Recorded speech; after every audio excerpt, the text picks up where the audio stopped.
The rain came down hard that Tuesday evening, turning the streets into rivers of gray water.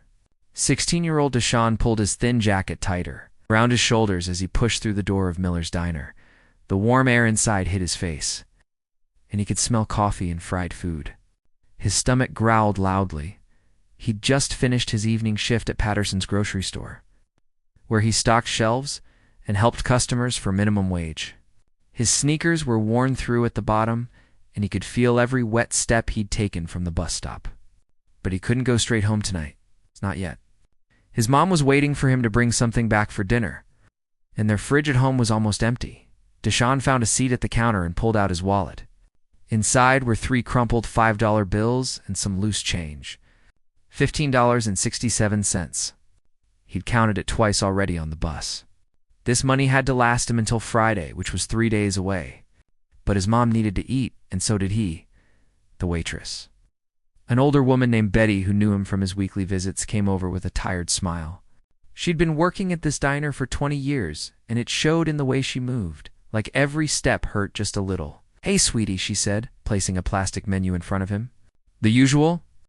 Deshaun nodded. The usual meant the cheapest thing on the menu that would actually fill him up. A grilled cheese sandwich and a cup of soup.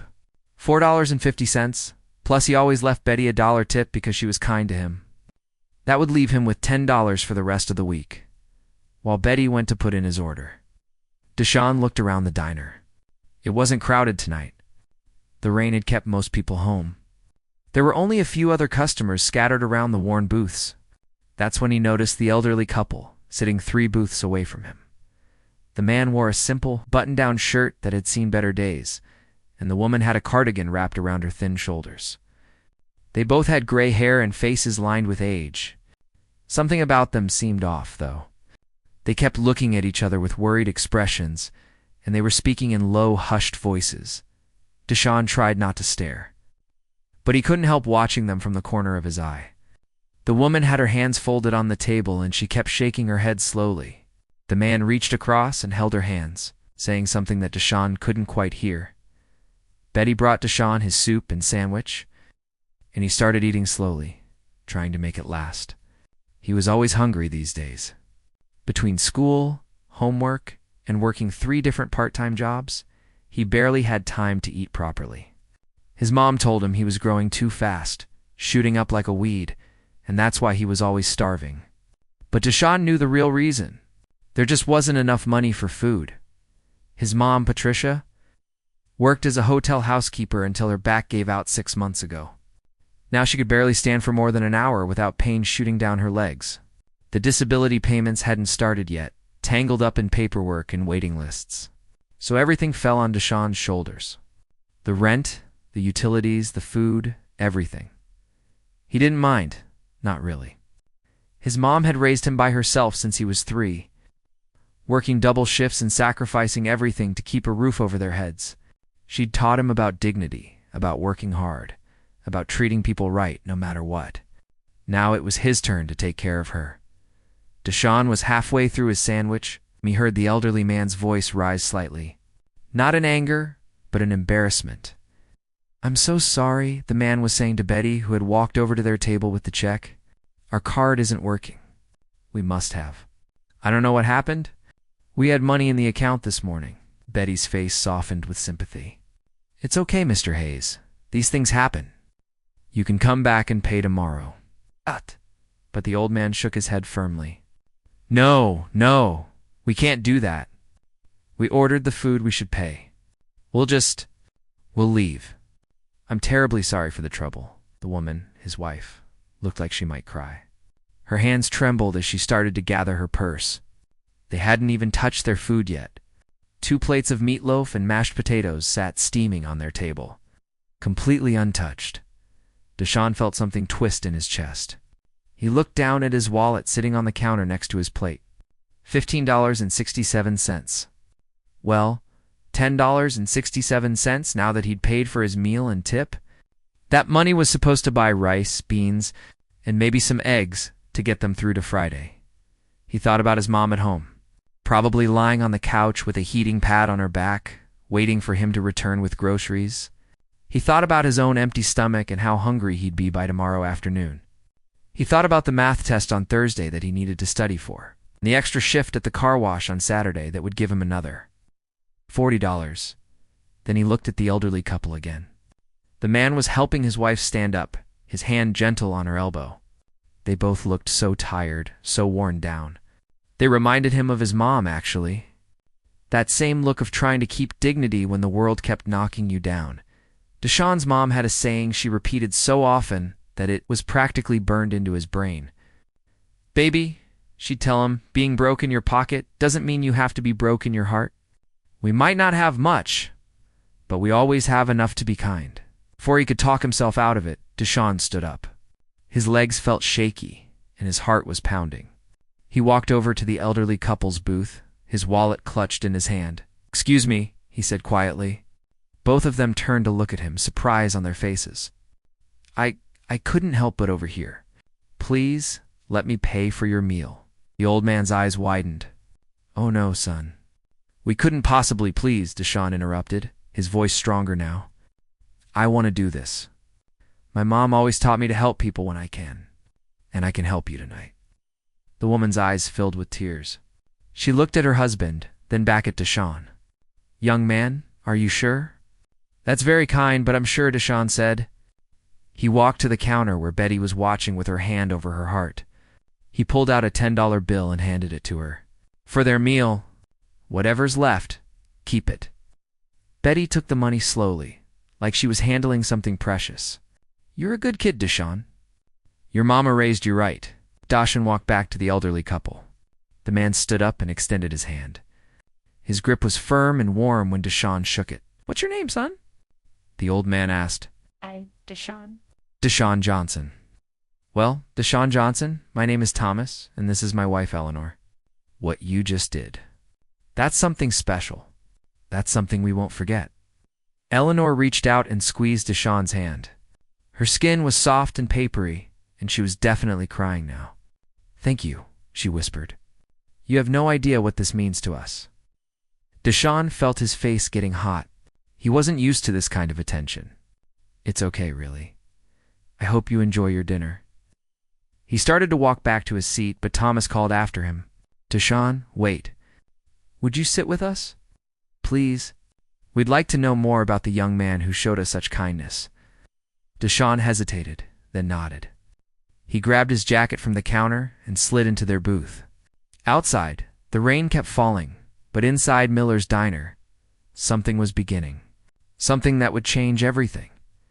Neither Deshawn nor the elderly couple could have known it then, but this simple act of kindness was about to set in motion a chain of events that would transform not just one life, but many. Sometimes the smallest gestures create the biggest ripples. And sometimes, when you give away what little you have, the universe finds a way to give back even more. Deshawn sat across from Thomas and Eleanor, feeling slightly awkward but also strangely comfortable. Betty brought over their food, giving Deshawn a knowing smile as she set down the plates. The meatloaf smelled amazing, and Deshawn's stomach reminded him that his small sandwich hadn't been nearly enough. Eleanor noticed him glancing at the food, and immediately pushed her plate toward the center of the table. "Deshawn, honey, you must be hungry. Please, share this with us. We ordered too much anyway." "Oh, no, ma'am, I couldn't." Deshawn started to protest. Nonsense," Thomas said firmly but kindly. He was already cutting his meatloaf into 3 portions. "You just bought us dinner. The least we can do is share it with you. Besides, from what I can tell, you look like a growing young man who could use a good meal." Deshawn felt his resistance crumble. The truth was, he was starving. He accepted the food gratefully, and for a few minutes, they all ate in comfortable silence. The meatloaf was better than anything Deshawn had tasted in months. "Real food, hot and filling." "So tell us about yourself, Deshawn," Eleanor said after a while, setting down her fork. "What's a thoughtful young man like you doing working on a Tuesday night?" Deshawn wiped his mouth with a napkin and shrugged. "Just trying to help out at home, ma'am. I work at Patterson's Grocery most weeknights. Stock shelves, bag groceries, whatever they need." "Most weeknights?" Thomas raised his eyebrows. "What about school?" "I go to Lincoln High. I'm a junior. School's from 8 to 3, Then I head straight to work until 7 or 8, depending on how busy we are. Eleanor's face showed concern. That's a long day for someone your age. What about homework? What about just being a teenager? Deshawn gave a small laugh, though there wasn't much humor in it. I do homework on the bus or late at night after work. And weekends, I've got 2 more jobs. Saturday mornings at Quick Wash Car Wash, and Sunday afternoons, I clean at Greater Hope Baptist Church. He paused, then added quietly, being a regular teenager is kind of a luxury I can't afford right now. Thomas and Eleanor exchanged glances. There was something in their expressions that Deshawn couldn't quite read. Sadness, maybe, or understanding. That's 3 jobs, Thomas said slowly. At 16 years old, may I ask why? Are you saving for college? Deshawn looked down at his plate. This was the part he didn't like talking about. It felt too much like asking for pity, and his mom had always taught him to be proud no matter what. My mom used to work as a housekeeper at the Riverside Hotel, he said finally. But she hurt her back pretty bad about 6 months ago. Lifting mattresses, moving furniture, all that stuff. Now, she can barely walk some days. The pain just shoots down her legs and she has to lie down. Oh, that poor woman, Eleanor murmured, her hand going to her heart. She's applied for disability, but it's taking forever. Months of paperwork, doctor's appointments, waiting lists. Meanwhile, bills don't stop coming. Rent is due on the 1st of every month, no matter what. Electric company doesn't care if you're hurt, so I dropped football and picked up extra work. You played football? Thomas asked. Used to. I was actually pretty good. Varsity wide receiver, even as a sophomore. Coach said I could maybe get a scholarship if I kept at it. Deshawn shrugged again like it didn't matter, even though it did. It mattered a lot. But practice was every day after school, and games on Fridays. I couldn't do that and work enough hours to keep us afloat. The table fell quiet for a moment. Deshawn could hear the rain still pattering against the diner windows and the soft murmur of the radio playing old songs from behind the counter. What about your father? Eleanor asked gently.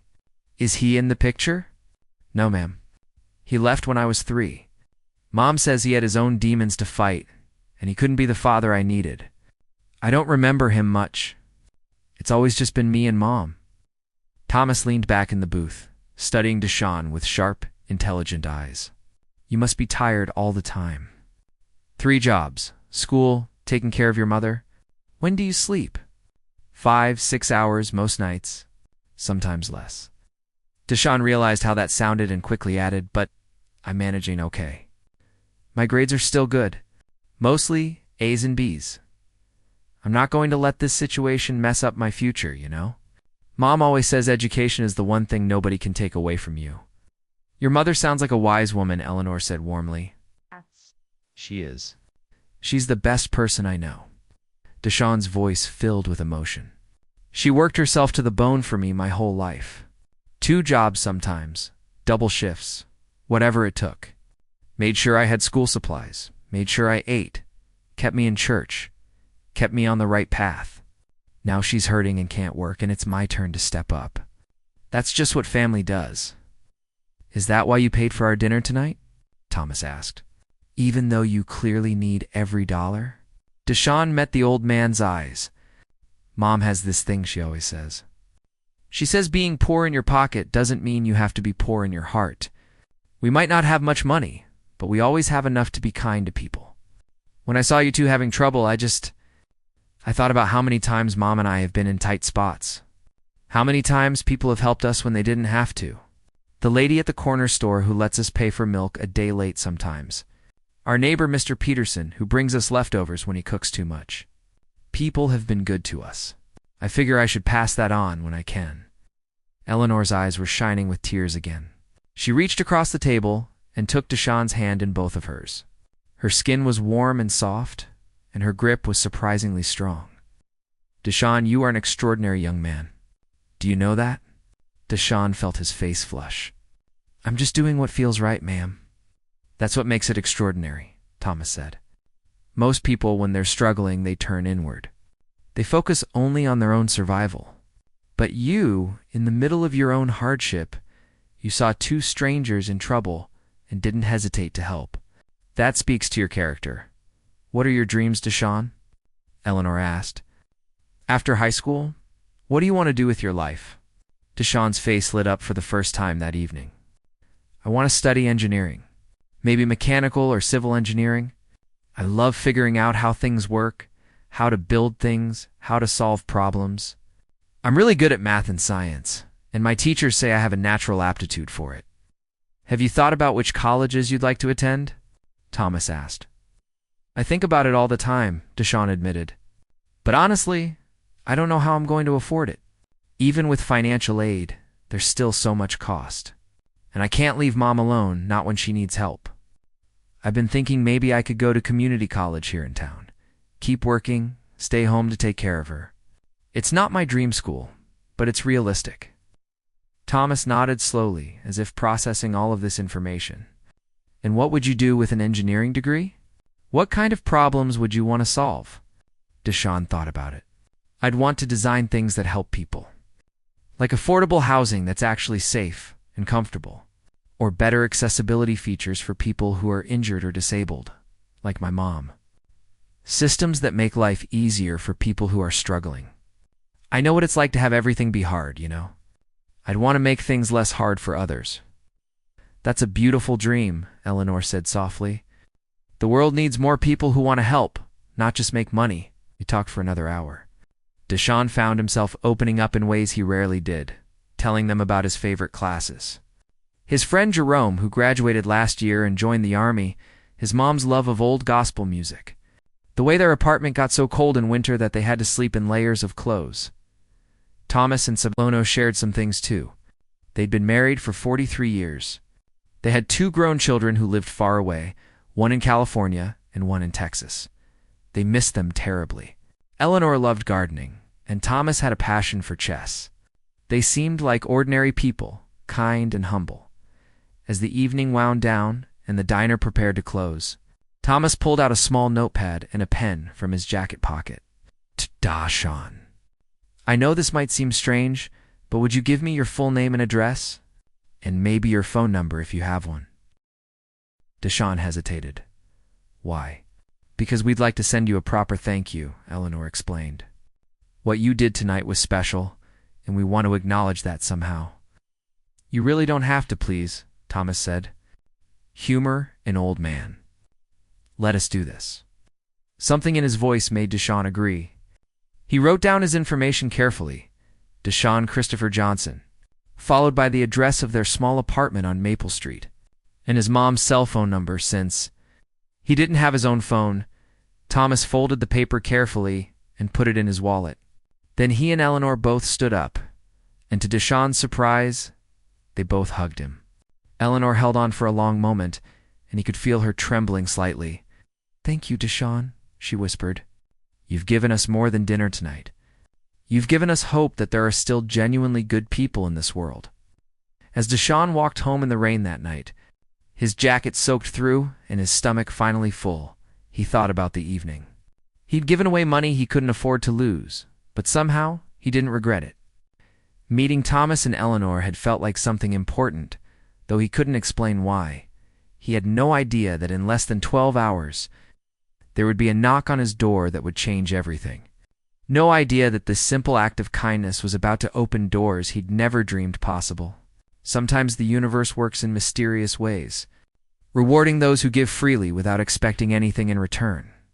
Deshawn climbed the 3 flights of stairs to his apartment, shivering and wet, but with a strange warmth in his chest. Tomorrow would bring what it would bring. For tonight, he'd done something good, and that was enough. Deshawn woke up Wednesday morning to the sound of his phone alarm blaring at 6:30. His whole body ached from exhaustion, and for a moment, he just lay there staring at the water-stained ceiling of his small bedroom. The events of last night felt almost like a dream. Had he really given away $10 to complete strangers? Money he desperately needed? He dragged himself out of bed and got ready for school, moving quietly so he wouldn't wake his mother. But when he stepped into their tiny living room, he found her already awake. sitting on the couch with her heating pad pressed against her lower back. Morning. Baby, Patricia said, her voice tight with pain. She was only 34 years old, but some mornings she looked twice that age. How was work last night? Deshaun went to the kitchen and started making toast. One of the few things they had left until he could buy groceries on Friday. It was okay, Mom. Something kind of interesting happened, actually. Told her about the elderly couple at the diner, about paying for their meal, about the long conversation they'd had. His mother listened with tears forming in her eyes. Oh, Deshaun, she said when he finished. You gave them the grocery money, didn't you? He couldn't lie to her. Yes, ma'am. Patricia shook her head, but she was smiling even as tears rolled down her cheeks. Baby, we needed that money. We've got nothing but rice and that half jar of peanut butter until Friday. I know, Mom. I'm sorry. I couldn't watch them leave like that. Don't you dare apologize, she said firmly. Come here. Deshaun walked over and she pulled him down to sit beside her. She cupped his face in her hands the way she'd done since he was little. I am so proud of you. Do you hear me? So incredibly proud. You did exactly what I've always taught you. That kindness matters more than money. That we take care of people, even when it's hard for us. She kissed his forehead. The Lord will provide, baby. He always does. We'll be fine until Friday. Deshaun hugged her carefully, mindful of her back. I love you, Mom. I love you too, baby. Now go on and get to school. Learn something good today. Deshaun grabbed his backpack, which was held together with duct tape, and headed out. He had just enough bus fare to get to school and back. As he walked down the 3 flights of stairs from their apartment, he tried not to think about how hungry he'd be by this afternoon. School passed in a blur of classes and lectures. Deshaun's best friend, Jerome's younger brother Calvin, noticed he wasn't eating lunch and tried to share his sandwich, but Deshaun insisted he was fine. He spent lunch period in the library instead, working on homework so he wouldn't have to do it late tonight. After his shift at the grocery store, he got home around 3:15, planning to change clothes quickly before heading to work, but as he approached their apartment building, he noticed something unusual. A sleek black car was parked out front, the kind of car that definitely didn't belong in their neighborhood. People were actually standing around looking at it. Deshaun climbed the stairs, and his heart started beating faster when he saw a tall man in an expensive suit standing outside their apartment door. The man was holding a leather briefcase and checking his watch. Can I help you? Deshaun asked cautiously as he reached the landing. The man turned and smiled. He was maybe 50 years old, with silver hair and sharp eyes behind wire-rimmed glasses. Are you Deshaun Johnson? Yes, sir. Who are you? My name is Robert Ashford. I'm an attorney. I represent Thomas and Eleanor Hayes. And us. Deshaun's eyes widened. The couple from the diner? Is everything okay? Are they all right? They're perfectly fine, Robert said warmly. In fact, they sent me here to speak with you and your mother. Is she home? Yes, sir, but I don't understand. The apartment door opened, and Patricia stood there looking confused and worried. She was still in her nightgown and robe, clearly having been resting. Deshaun, what's going on? This man's been knocking for 5 minutes. Mom, this is Mr. Ashford. He's a lawyer. He says Thomas and Eleanor sent him? Patricia's confusion deepened. The couple from last night? Why would they send a lawyer to our home? Robert smiled reassuringly. Mrs. Johnson, I promise you're not in any trouble. Quite the opposite, actually. May I come in? I have something very important to discuss with both of you. Patricia looked at Deshaun, who shrugged. She stepped back and let them in, clearly self-conscious about their small, shabby apartment. The furniture was old and mismatched. The carpet was stained, and there were cracks in the walls. But she kept it as clean as she could. Please sit down, she said, gesturing to their worn couch. I'm sorry for the mess. I wasn't expecting company. Your home is lovely, Robert said diplomatically. He sat down and placed his briefcase on his lap. Now, I understand that Deshaun did something very kind for Mr. and Mrs. Hayes last night. He has a good heart, Patricia said, sitting down carefully next to her son. But I still don't understand why you're here. Robert opened his briefcase and pulled out some papers. Mrs. Johnson, Deshaun, What I'm about to tell you might be difficult to believe. Thomas and Eleanor Hayes are not ordinary people. Thomas is a very successful real estate developer. He and his wife are worth approximately $52 million. The room went completely silent. Deshaun felt like the air had been sucked out of his lungs. Patricia just stared at the lawyer, her mouth slightly open. "I'm sorry, what?" Deshaun finally managed to say. "It's true," Robert continued. "They were in your neighborhood yesterday for a charity board meeting when their car broke down. Their driver had taken another vehicle for service, so they were alone. Their credit card had been frozen due to a security concern, something that was resolved this morning. But last night, they were essentially stranded and unable to pay for a meal." $52 million, Patricia whispered. "And my son bought them dinner with the last of our money." Robert's eyes were kind. "That's exactly why I'm here." Mr. and Mrs. Hayes were deeply moved by Deshaun's generosity. They spent all night talking about it, about this young man who has so little but gave so freely. "They want to do something for your family." He reached into his briefcase and pulled out an envelope. It was thick and cream-colored, the kind of envelope that important things come in. He handed it to Patricia. "What is this?" she asked, her hands trembling. "Open it," Robert said gently. Patricia's fingers fumbled with the envelope. Inside was a letter and something else. She pulled out the letter first and read it aloud, her voice shaking. "Dear Patricia and Deshaun, we cannot express how much your kindness meant to us last night. In a world that often feels cold and selfish, you reminded us that goodness still exists. We want to help your family, not as charity, but as a thank you for the gift you gave us. Please accept this with our deepest gratitude and respect. With warmest regards, Thomas and Eleanor Hayes." Patricia reached back into the envelope and pulled out a check. When she saw the amount, she made a sound like all the air had left her body. The check fell from her hands onto her lap. Deshaun picked it up and looked at it. $25,000. $25,000 made out to Patricia Johnson. "This can't be real," he said. "This has to be some kind of mistake." "It's very real," Robert assured them. "And it's only the beginning." The beginning. Patricia looked like she might faint. "What do you mean the beginning?" Robert pulled out more papers from his briefcase. "Mr. and Mrs. Hayes would like to establish a full education AL scholarship for Deshaun. This scholarship would cover his entire college education, tuition, room and board, books, supplies, everything he needs at any university that accepts him." Deshaun couldn't breathe. He literally could not catch his breath. His mother grabbed his hand and squeezed it so hard it hurt. "Additionally," Robert continued, "Mrs. Hayes runs a charitable foundation called the Hayes Family Trust. They help underprivileged families and communities. They're offering you, Mrs. Johnson, a position as a program coordinator. The job would involve working with families in situations similar to your own, helping them navigate resources and support systems. The salary is $65,000 a year, with full health benefits starting immediately." Patricia started crying.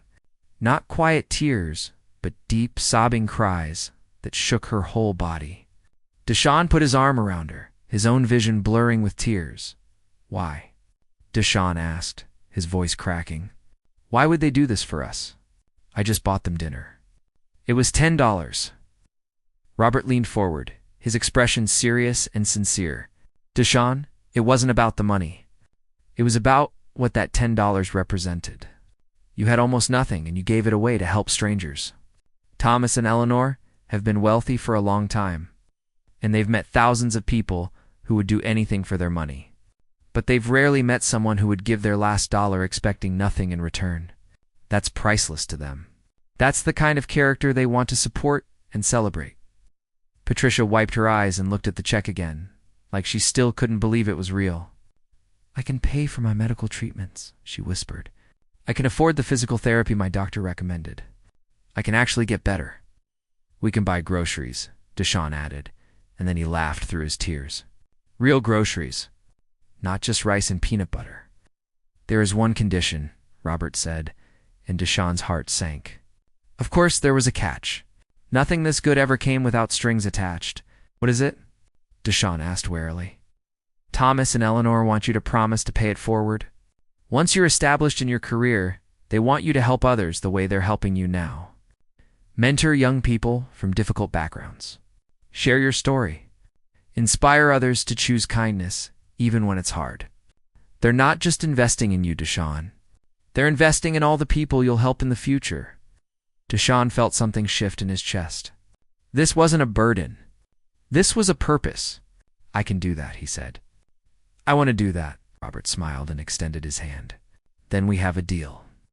As Deshaun shook the lawyer's hand, he thought about the moment last night when he'd decided to help Thomas and Eleanor. He'd been scared, worried about the money, but something had pushed him forward anyway. His mother's voice in his head telling him that kindness mattered, that one moment of kindness had just changed everything. Not just for him, but for his mother too. They weren't going to struggle anymore. They were going to be okay, more than okay. They were going to thrive. And someday, when Deshaun was successful and established, he'd find his own Deshaun somewhere.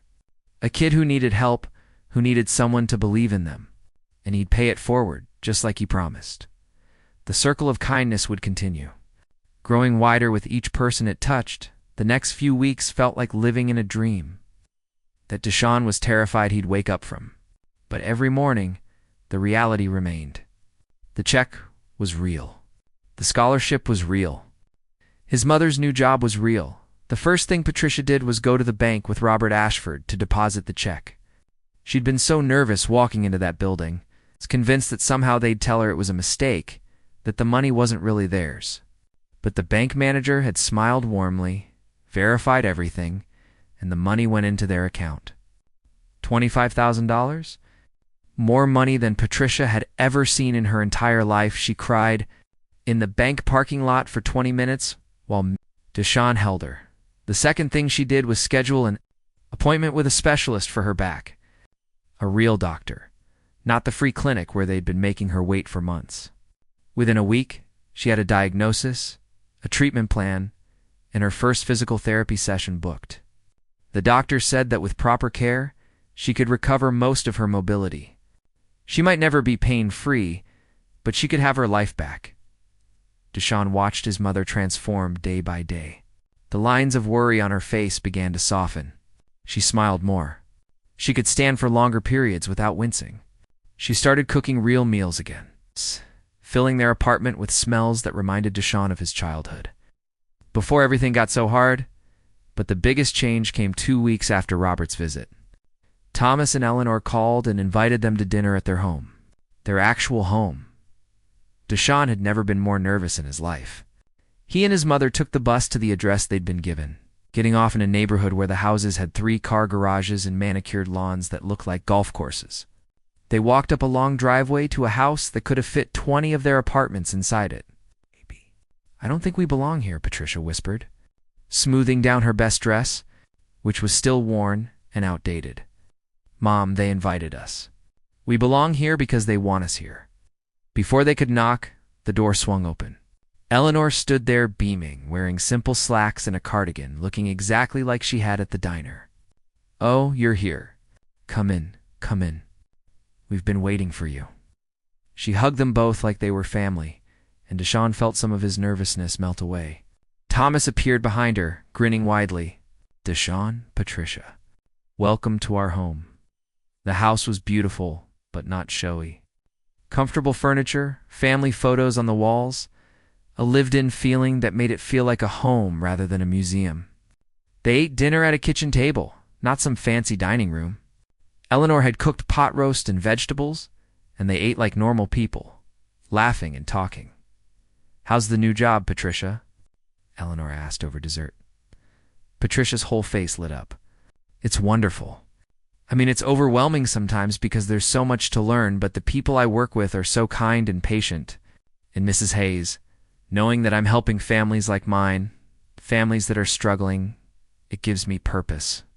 I understand what they're going through because I've been there." "That's exactly why we wanted you for this position," Thomas said. "Book knowledge is valuable, but lived experience is irreplaceable. You can connect with these families in ways others can't."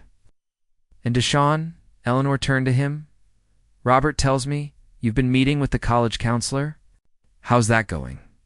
Deshaun set down his fork, excitement bubbling up. It's amazing. I never really let myself think about the future before because it seemed so impossible. But now we're looking at engineering programs all over the country. MIT, Stanford, Georgia Tech. Schools I never dreamed I could attend. Ow. Your grades are excellent, Thomas noted. And your teachers have written remarkable recommendation letters. I've seen them. Deshaun looked surprised. You have? Robert shared them with me? I hope you don't mind. Your physics teacher called you one of the most naturally talented students she's taught in 30 years. Your calculus teacher said you have an intuitive understanding of complex mathematical concepts that's rare at any level. Deshaun felt his face flush. I just really love math and science. The way everything fits together, the way you can solve problems with logic and creativity together. It makes sense to me. Have you given any thought to what kind of engineering you want to pursue? Thomas asked. Civil engineering, I think. Or maybe mechanical. I want to design things that make people's lives better. Like affordable housing that's actually safe and comfortable, not like the projects where bugs and mold make people sick. Or accessibility features for people with disabilities. Things that matter. Eleanor reached across the table and squeezed his hand. You're going to change lives, Deshaun. I can feel it. After dinner, Thomas led them to his study, a cozy room lined with bookshelves. He pulled out a folder and handed it to Patricia. I wanted to show you this, he said. It's the scholarship agreement for Deshaun. Everything spelled out clearly.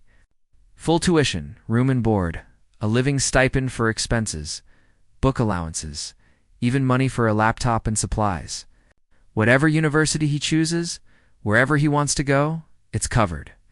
Patricia opened the folder with shaking hands and read through the pages. This is real, she kept whispering. This is really real. It's really real, Eleanor confirmed with a warm smile. We've already set up the trust fund. The money is there, waiting for him. But why? Patricia asked, looking up at them with tears in her eyes. I still don't understand why you do this for us. We're nobody special. Thomas sat down across from her, his expression serious. Patricia, do you know how many people we meet who would do anything for our money? Who see us as walking dollar signs? Who pretend to be kind because they want something? Hundreds, Eleanor said quietly. Maybe thousands over the years. But your son Thomas continued. Saw two struggling people and gave away money he desperately needed without knowing who we were, without expecting anything in return. That kind of character is rare. That kind of heart is precious. We're not doing this because we pity you. We're doing this because we recognize something special when we see it. Deshaun represents everything we believe in, Eleanor added. Hard work, integrity, compassion, determination. We've spent our lives trying to figure out how to make a real difference with our money, and we realize something. We can't change the whole world, but we can change one person's world completely, and that person can change someone else's world, and on and on. You're our ripple in the pond, Thomas said to Deshaun. We're investing in you, and you're going to go out and invest in others. That's how real change happens. The evening ended with more hugs and an invitation to come back anytime. On the bus ride home, Deshaun and his mother sat in silence for a long time, processing everything. Mom, Deshaun finally said, do you think this would have happened if I'd kept that $10? Patricia looked at him, and in the dim bus light, he could see fresh tears on her cheeks. No, baby, I don't think so. I think the universe rewards people who give freely. Not always, and not always this big, but somehow, some way, kindness comes back around. I'm going to make them proud, Deshaun said firmly. I'm going to work harder than I've ever worked. I'm going to become the best engineer I can be. And then I'm going to help as many people as I possibly can. I know you will, baby. I know you will. 2 months later, Deshaun submitted his college applications. He applied to 10 schools, all with strong engineering programs. His guidance counselor helped him craft essays that told his story honestly, without shame about where he came from. The first acceptance letter came in March, then another, then another. By April, Deshaun had been accepted to 8 schools, including 3 of the top engineering programs in the country. He'd also been offered additional academic scholarships based on his grades and test scores. Money that would go unused because the Hayes scholarship already covered everything. The night all the letters were in, Deshaun called Thomas and Eleanor. They'd become like grandparents to him over the past months, checking in regularly, celebrating his victories, encouraging him through hard days. "I got into MIT," he told them, his voice cracking with emotion, "and Georgia Tech, and Berkeley." Eleanor's squeal of joy was so loud he had to hold the phone away from his ear. "Oh, Deshaun, we knew you would." Never doubted it for a second. "Where are you going to choose?" Thomas asked. "MIT," Deshaun said without hesitation. "It's always been my dream school. And they have an amazing civil engineering program with a focus on sustainable and equitable urban development. It's exactly what I want to study." "Then MIT it is," Thomas said warmly. "We're so proud of you, son." "Son?" The word hit Deshaun hard. Thomas had started calling him that about a month ago, and every time it filled a space in Deshaun's heart he hadn't realized was empty. "Thank you," Deshaun said, and he meant it for everything. It's for the scholarship, yes, but also for believing in him. For seeing him not as a poor kid who needed saving, but as a person with potential worth investing in. For treating him with dignity and respect. For becoming family, his mother's health continued improving. She was walking better, sleeping better, smiling all the time. Her job at the foundation was going so well that they'd already promoted her to senior program coordinator. She was helping dozens of families navigate the same struggles she'd faced. And she was good at it. They'd moved to a better apartment, nothing fancy, but clean and safe, with no leaks or bugs. They had a real refrigerator full of food. Deshaun had his own bedroom with a desk where he could study. His mother had a comfortable bed that didn't hurt her back. But more than the material changes, they had hope. Real, solid hope for the future. Deshaun was going to college. His mother was healthy and employed. They were going to be okay, and it all started with $10 and a choice to be kind when kindness was hard. As graduation approached, Deshaun reflected on everything that had changed. 6 months ago, he'd been working 3 jobs, barely sleeping, watching his mother suffer, and believing that his dreams were impossible. Now those dreams were real and waiting for him in Massachusetts. The universe had rewarded his kindness in ways he never could have imagined. But Deshaun understood something important. This wasn't the end of the story. It was just the beginning. The real work was still ahead, living up to the faith Thomas and Eleanor had placed in him, becoming the person they believed he could be, and most importantly, paying it forward so that someday someone else's life could change too. Graduation day arrived with perfect sunshine and clear blue skies. Deshaun stood in his cap and gown, looking out at the crowd of families filling the football stadium. He spotted his mother in the 3rd row, sitting between Thomas and Eleanor. All 3 of them were already crying, and the ceremony hadn't even started yet when they called his name as valedictorian. The cheers were deafening. Deshaun walked to the podium, his hands shaking as he unfolded his speech. He looked out at his classmates, many of whom had their own struggles and dreams, and he took a deep breath. 6 months ago, he began, I was working 3 jobs just to keep the lights on at home. I'd given up football. I'd given up hanging out with friends. I'd given up on the idea that I could ever go to college. The future felt impossible. He paused, looking at Thomas and Eleanor. Then one rainy night I met 2 people in a diner who were having trouble paying for their meal. I had $10 in my wallet. $10 that I needed for groceries. But I'd been taught my whole life that kindness matters more than money, so I paid for their dinner. The stadium had gone completely silent. Everyone was listening. What I didn't know was that those 2 people would change my life forever.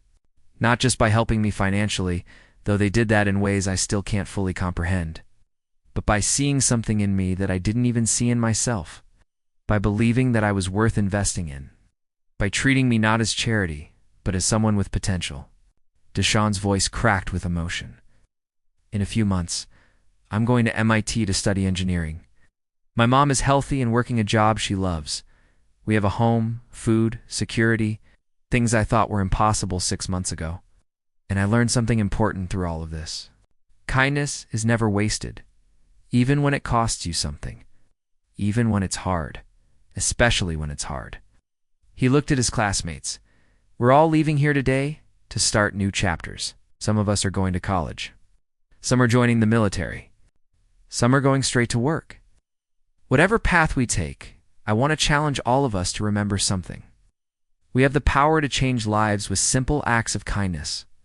A few dollars, a kind word, a helping hand. You never know when your small gesture might be someone's turning point. The applause started slowly, then built into a roar. Deshaun saw his mother sobbing openly, and Thomas had his arm around Eleanor, who was dabbing her eyes with a tissue. After the ceremony, there were pictures and hugs and tears. Calvin Hood, been Deshaun's friend through everything, grabbed him in a bear hug. You did it, man. You actually did it. You're going to MIT. We did it, Deshaun corrected. You kept me sane through all those crazy days. I couldn't have made it without friends like you. Thomas and Eleanor approached with Patricia, and there were more hugs and more tears. We're so proud of you, Eleanor kept saying. So incredibly proud. There's something we want to show you, Thomas said, pulling out his phone. We've been working on a little project. We showed Deshaun a website, Thomas and Eleanor Hayes Scholarship Fund. We've decided to expand, Thomas explained.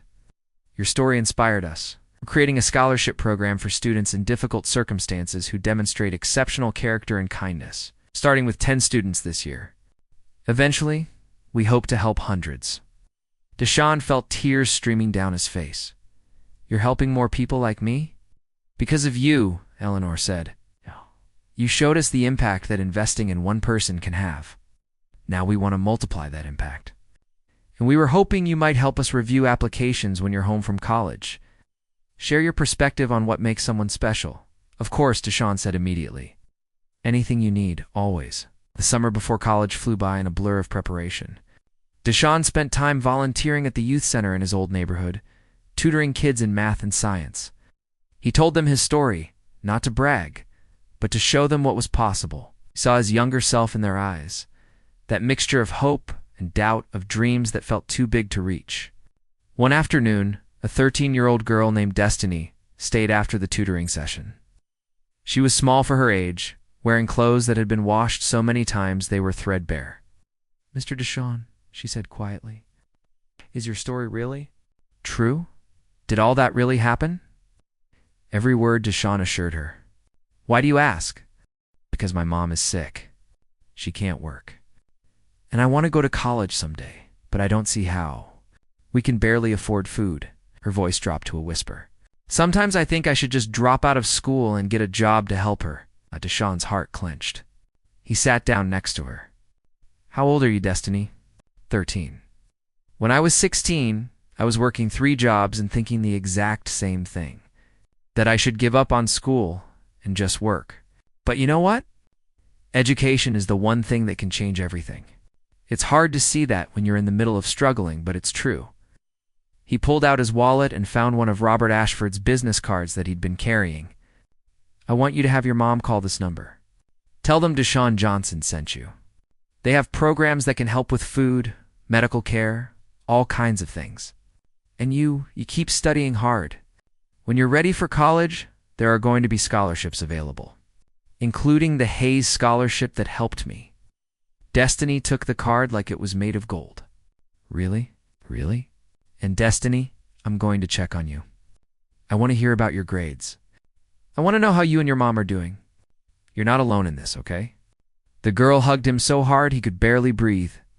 When she left, Deshaun sat there for a long time, thinking about circles and ripples and how one act of kindness kept spreading outward. August came too quickly. The day Deshaun left for MIT, Thomas and Eleanor drove him and Patricia to the airport. They'd offered to fly him first class, but Deshaun had insisted on a regular ticket. Save that money for another student, he'd said. At the airport, the goodbyes were hard. Patricia held him for a long time, whispering all her usual advice. Study hard. Eat vegetables. Call me every week. Don't forget where you came from. Never, Mom. I could never forget. Thomas shook his hand firmly, then pulled him into a hug. Make us proud, son. I will. I promise. Eleanor was crying too hard to speak. She just held him and kissed his forehead like she'd done it 1,000 times before. On the plane, Deshaun looked out the window as they took off, watching his city get smaller below him. Everything was changing. Everything was new. But he carried with him the lessons that had brought him here. Work hard, be kind, help others. Pay it forward might was everything he'd dreamed and more. The classes were brutal, pushing him harder than he'd ever been pushed. But he thrived. He joined study groups, made friends from all over the world, and dove into his engineering courses with passion. But he didn't forget his promise. He started a mentoring program, connecting with high school students from low-income backgrounds. He shared his story in talks around campus and at local schools. He helped review applications for the Hayes Scholarship, reading stories that reminded him of his own journey. During winter break of his freshman year, Deshaun went back home and visited Miller's diner, the same diner where everything had started. Betty was still working there, and she nearly dropped her coffee pot when she saw him. "Deshaun, look at you, all grown up and fancy. I heard you're at MIT now." "Yes, ma'am. Just home for the holidays." He ordered coffee and sat at the counter, looking around. The place hadn't changed a bit. And then he noticed something. A young woman sitting in a booth, maybe 19 or 20, counting change from her purse with a worried expression. She was looking at the menu, then at her money, then back at the menu. Deshaun felt something click in his chest. He knew that look. He'd worn that look himself, not so long ago. He walked over to Betty.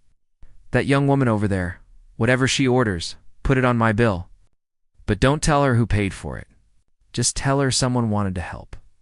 Betty's eyes filled with tears. "You're doing it again. Paying it forward?" "Always," Deshaun said with a smile. He watched from his seat at the counter as the young woman ordered a simple sandwich. When Betty brought it to her and told her it was already paid for, the woman's face transformed. Confusion, then disbelief, then gratitude. She looked around the diner, trying to figure out who'd helped her. Deshaun didn't identify himself. That wasn't the point. The point was the kindness itself, passed from one person to another, creating ripples that would spread far beyond what any of them could see. As he left the diner that night, he thought about the path that had led him here. From a struggling kid with $10 to his name to an MIT student with a future full of possibilities, all because he'd chosen kindness when kindness was hard. All because two people had seen that choice and decided to invest in him. All because he'd promised to pass it on. The circle was complete, but it wasn't ending. It was just beginning again, with new people, new stories, new chances to change lives. Deshaun pulled out his phone and called his mother. "Hey, Mom, I just did something that made me think of you." What's that, baby? "I helped someone at the diner. Paid for their meal. Someone who looked like they needed it." Patricia's voice was thick with emotion. "That's my boy. That's my beautiful, kind boy. Your kindness is going to change the world, Deshaun. One person at a time. I learned it from you, Mom. Everything good in me, I learned from you." As he walked home through the cold December night, Deshaun felt a profound sense of peace. This was his purpose. Not just becoming an engineer, though that was important, but being someone who helped others, who saw people who were struggling and reached out a hand, who proved that kindness mattered, that it could change everything. Years from now, maybe that young woman in the diner would help someone else. Maybe she'd tell the story of a stranger who paid for her meal when she was at her lowest point. Maybe she'd pass it forward to another person, and they'd pass it to another, and on, creating a web of kindness that stretched across the world. That's how you changed things. Not with grand gestures, but with small acts of compassion, repeated over and over by people who believed that kindness mattered. Deshaun smiled up at the stars, thinking about that rainy Tuesday night in the diner. The night he'd given away $10 and received a future in return, the best investment he'd ever made.